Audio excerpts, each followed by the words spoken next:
Okay, so we're going to be trimming some bowls here.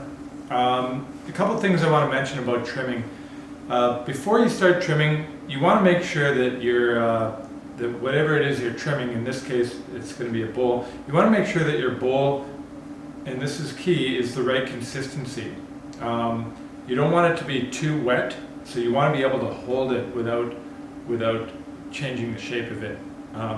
If picking it up warps it, it's probably still wet. You also don't want it to get to the point where it starts changing color, getting to that sort of chalky gray, or where it's changing color, where the physical water from the clay starts evaporating. So you can see that the clay hasn't really changed color at this point. If I press my thumb into it, I could still make an indentation, but it's stiff enough that I could handle this, and it's not going to change shape. So that's pretty much perfect for trimming the way that I like to trim. Some of the tools you're going to be using, these are the trimming tools. So these two here are really useful tools. They're a very typical shape. You see a lot of potters and use these two tools. These ones will typically come from like a starter kit of tools that you would get at a local ceramic supply store.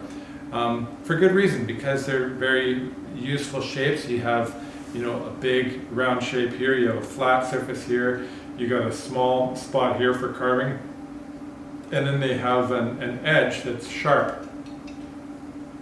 There's all kinds of other tools. So there's variations of those tools. These are sort of aftermarket, aftermarket ones that are interchangeable. This is Brown Tools that makes these. They're really great.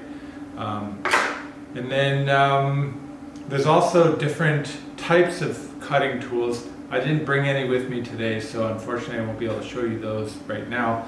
But another thing I'm going to have with me is a sponge, and then rib, and then my favorite rib here, the red Mud Tools rib. And then another handy thing to have is a needle tool. And then if you want to try to have, if you're making, say, a set of bowls or cups or something, and you want all the feet to be relatively the same size, having a pair of calipers is really handy too, because then you can sort of gauge how wide all the feet are, and you could have some uniformity that way. So calipers are good to have. So I'm going to get started here. The first thing I'm going to do, I really want to try to center this bowl. So this is sort of one of the bowls I threw, and I was pretty loose. I wasn't trying to get a perfect shape. I was a little bit loose on the roundness of the bowl, but I still want that foot to be in the center. So you can see that the rim is a little bit sort of oval.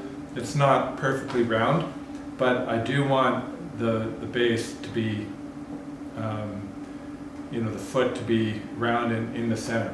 So I'm going to put this upside down. I'm going to try to get it in the center as much as possible. Some people will actually draw rings on a bat that they use for centering a lot, and that might be helpful for just finding a quick center. But I find the best way to do this is what I call the tapping method. And then so I'm getting this spinning around, and it's not going too fast, it's sort of like medium speed. And you can see that the base is sort of moving along like this. And I'm just going to take my hand and I'm going to tap it. And this tapping motion, I'm not only tapping it this way, but I'm kind of brushing it. And then I'll just tap it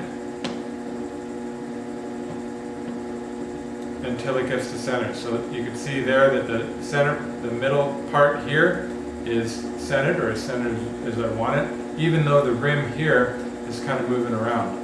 So another way to test it that a lot of people do is they'll just take their needle tool and they'll just hold it steady, and they'll just see where that circle draws. And then so to me this is pretty much centered enough. So once again, that tapping method, so if I have it off, I'm going to be tapping, and you can see there. I make it look really easy, but I've done this a lot, with a little bit of practice, this is a very good method and a quick way to center your pieces before trimming. So there we have it, it's centered. Now I want to make sure that it's going to stick. So I don't want it to slide around as I'm trimming. So I have some wet clay here. Okay, I'm going to take it and I'm going to do sort of a three-point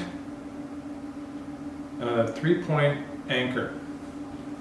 So I'm taking a bunch of clay and I'm not using too much, so I'm pushing down. And so where I'm pushing the clay is I'm not pushing down on the rim and I'm not pushing in that way. I don't want to wreck the shape of the bowl. So I'm kind of pushing right where the bat and the rim of the bowl meet.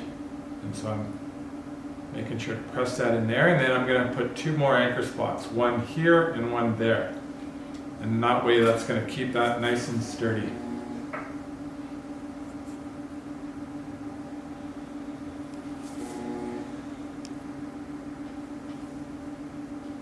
Okay, so now I have my bowl firmly in place, and I'm going to start spinning it. Now trimming typically happens, if you think of this sort of like as a lathe, you know, like a machine lathe or a wood lathe, you want it to go at a pretty decent pace, okay, because you're cutting away.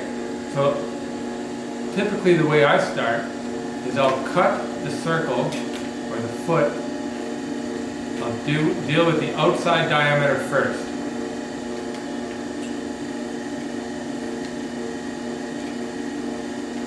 So that's how wide I want the foot.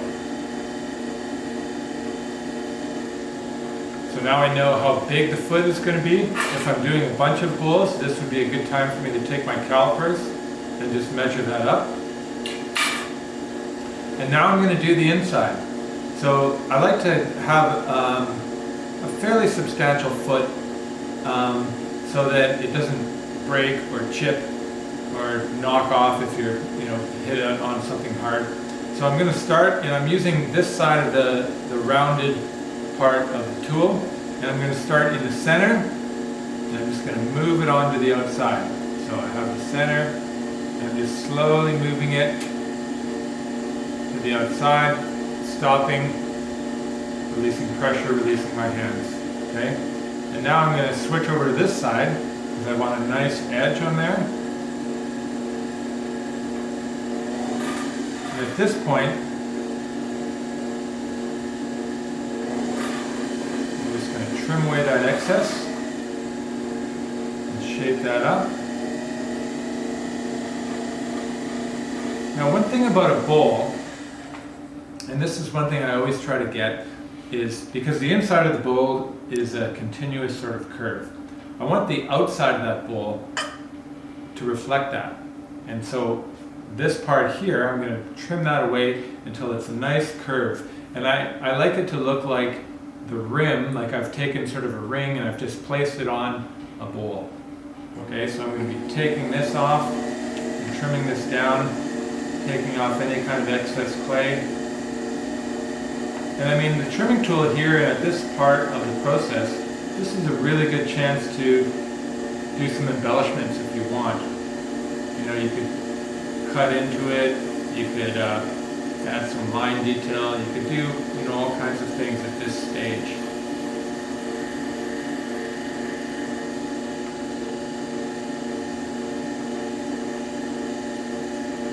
So one thing that I try to pay attention to is that this line is continuous over.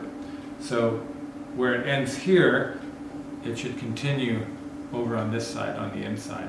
So it almost looks like a nice curve.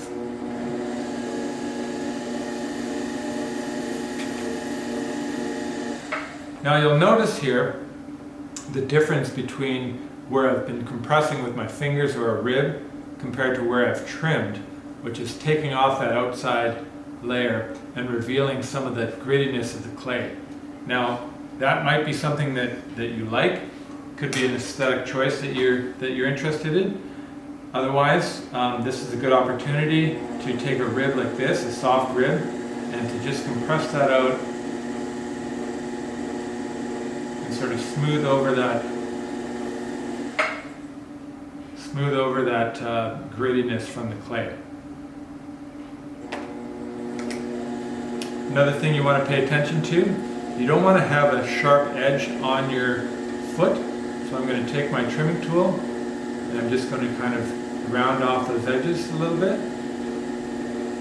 Maybe make this a little bit thinner here.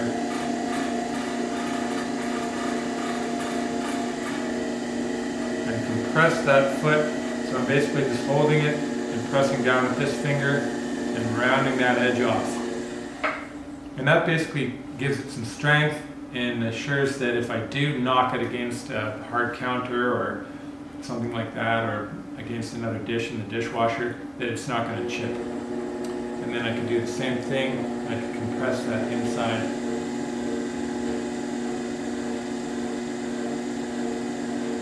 Like so.